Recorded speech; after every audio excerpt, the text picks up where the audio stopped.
Lundi, le tribunal administratif devait rendre sa décision sur le fond dans l'affaire de l'arrêté du maire de Langouette, Daniel QF, interdisant les pesticides à moins de 150 mètres des habitations. La FDSEA et les jeunes agriculteurs d'Ille-et-Vilaine ont mobilisé environ 250 agriculteurs dans le bourg de la commune pour dénoncer l'incohérence d'une telle mesure. Au-delà du département et de la région, ce combat juridique est scruté de près. Pour la réponse du tribunal, il faudra encore attendre. C'est vrai que nous avons longtemps hésité à venir ici, parce que ça peut être pris de diverses façons. Maintenant, nous, on vient ici pour soutenir les paysans de la commune et les paysans des alentours. On vient aussi, et ça c'est notre mot d'ordre depuis longtemps, on est dans le dialogue, on est dans la construction. On n'est pas là pour s'opposer les uns les autres.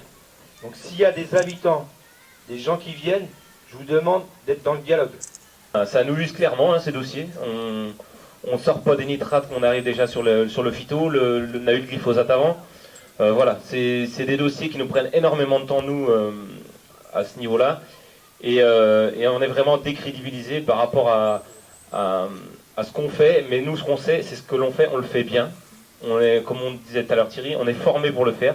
Donc voilà, on souhaite vraiment appuyer sur ces choses-là, sur le fait qu'on est formé, qu'on fait attention à ce qu'on fait. C'est pas en nous imposant des distances qu'on fera quelque chose, que ça pourra suffire à faire quelque chose. Et c'est vraiment en ayant du bon sens et de la cohésion et de la discussion dans le métier, dans ce qu'on fait. Nos voisins nous posent des questions. On doit être en capacité de leur répondre. Dire que l'on a travaillé au niveau national, donc depuis 2 ans, on travaille sur le contrat de solution. Le contrat de solution, c'est quoi?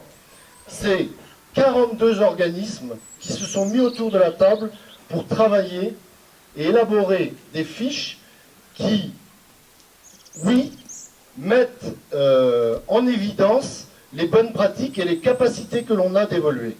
On n'arrête pas d'évoluer dans notre métier.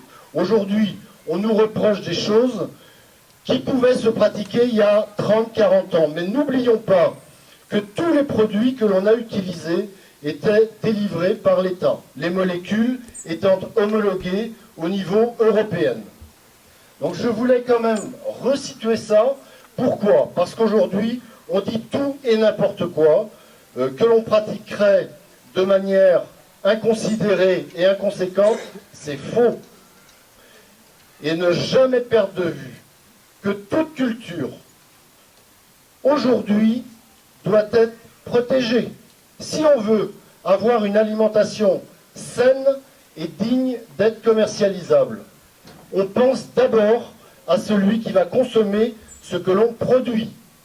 On pense d'abord aux consommateurs.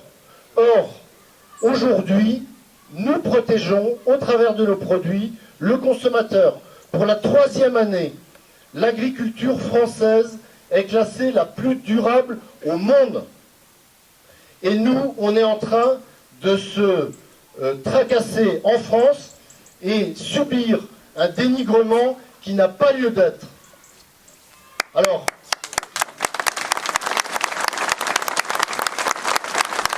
donc je veux le dire parce que c'est lamentable. Aujourd'hui, on ne peut pas se laisser faire en étant en permanence à se défendre.